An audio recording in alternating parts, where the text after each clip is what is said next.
Hello friend, চলেছে নতুন একটা ভিডিও নিয়ে। তো কালকে রিলিজ করেছে সঞ্জয় দত্ত এবং মৌনি রয় সিনেমা দ্য ভূতনি। বাট এই সিনেমাটার অ্যানাউন্সমেন্ট মানে নেম অ্যানাউন্সমেন্ট করার জন্য তাদের জন্য একটা টিজার পর্যন্ত দিয়ে দিয়েছে, তারপর নামটা অ্যানাউন্সমেন্ট করেছে। তো এটা একটু ওয়েট লাগলো, কেননা প্রথমে তো নাম অ্যানাউন্সমেন্ট হয়, তারপর সেটা নিয়ে কথা হবে, হাইপ তৈরি করবে, তারপর তার টিজার আসবে। মানে প্রথমে যেন মনে হচ্ছে যে হাইপ তৈরি হবে না বলে একদম ডাইরেক্ট টিজার দিয়ে দিয়েছে, নামের সাথে টিজার একসাথে দিয়ে দিয়েছে।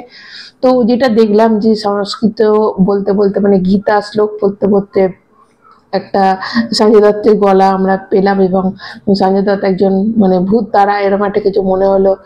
তো যে টিজারটা দেখলাম মানে খুব খারাপ লাগছে যে সঞ্জয় দত্তকে এরকম ধরনের সিনেমা করতে হচ্ছে। দেখো, অবশ্যই ভুলভুলিয়া সিনেমাটা বিশাল হিট করেছে, স্ত্রী সিনেমাটা খুব হিট করেছে, তার মানে এই নয় যে সব সিনেমাই চলবে, যে আর ভূতের নাম করে যা হোক একটা কিছু দেখিয়ে দেওয়া মানেই সেই সিনেমাটা চলবে।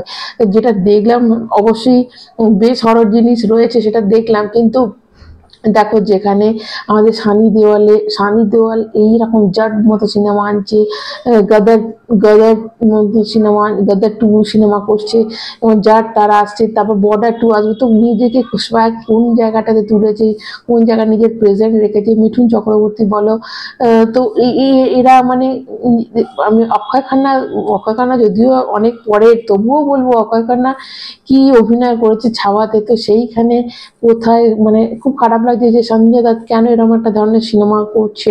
তো জানি না গোটাটা কিরকম হবে। তো বড় কোনো আর্টিস্ট নেই, সঞ্জয় দত্তই মানে ওখানকার মেন, এটা বোঝা গেল। এবার দেখা যাক সিনেমাটা কেমন। আর টিজারটা দেখে তো খুব বাচ্চা বাচ্চা মতো মনে হলো। যদিও এটাও ঠিক যে ভুলভুলাইয়া 3 যখন বেরিয়েছিল তখন ওটাকে কিন্তু খুব একটা ভালো লাগলো, কিন্তু বিশাল বড় ধামাকেদার হিট করে দেয়। তবে বোঝা যায় না যে মানুষের এখন পছন্দ কোন দিকে গেছে, মানে কোনটা কি কখন অ্যাকসেপ্ট করবে কিছু বলা যায় না। মৌনি রয় মানে আমরা নাগিন দেখে অভ্যস্ত আছি, যারা টিভিতে নাগিন দেখেছি, তো এখানে আলাদা করে যে বিশাল অন্যরকম কিছু লাগছে তা না, ওই নাগিনেরই কোথাও একটা ওরকম টাইপেরই লাগছে মৌনি রয়কে। তো এবার সঞ্জয় দত্তকে যেখানে দেখাচ্ছে, সিনগুলো যে খুব একটা বাজে তা বলবো না, ভালো মতনই ভালো আছে।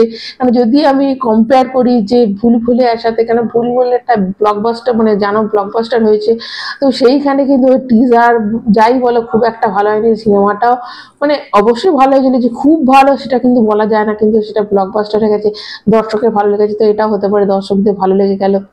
কিন্তু সঞ্জয় দত্ত কেন এরকম ধরনের সিনেমা করছে সেটা নিয়েও লাগছে যে যেখানে লিওর মতো সিনেমাতে আমরা দেখেছি সঞ্জয় দত্তকে, তো এত বড় বড় সিনেমায় আমরা সঞ্জয় দত্তের অভিনয় দেখেছি, ধরো কেজিএফে দেখেছি, তো সেখানে এরকম একটা সিনেমাতে করছে, সেটা কোথাও খারাপ লাগছে। যে মানে সঞ্জয় দত্ত কি টাকার জন্য করছে না নিজের প্রেজেন্সের জন্য, যে হ্যাঁ আমি আছি ইন্ডাস্ট্রিতে, সেটা দেখানোর জন্য ভালো পাচ্ছে না বলে যা পাচ্ছে তাতেই করে নিচ্ছে না। এই সিনেমাটার মধ্যে সত্যিই কোনো কিছু পোটেনশিয়াল অনেকটা বেশি আছে, যার জন্য করছে সেটা তো সময়ই বলবে। সিনেমাটা 18 এপ্রিল রিলিজ করবে, তো তার জন্য তো অবশ্যই বসে থাকবো যে দেখা যাক সিনেমাটা কেমন হয়। তবে কতটা হলে গিয়ে দেখবো কিনা সেটা অবশ্যই এরপরে আর কি আসে সেটার উপর নির্ভর করছে। তো তোমরা কি কারা কারা দেখেছো অবশ্যই দা ভূতনি বলে সার্চ করলে তোমরা পেয়ে যাবে। অবশ্যই গিয়ে তোমরা টিজারটা দেখো এবং এখানে এসে কমেন্ট করবে যে তোমাদের কেমন লাগলো। তো যারা যারা মানে হরর সিনেমা দেখতে পছন্দ করে তাদের বেসিক্যালি কেমন লেগে, তাদের খুব একটা ভালো লাগবে না, কারণ যারা খুব হরর পছন্দ করে তাদের এটা একটু বাচ্চা বাচ্চাই লাগবে।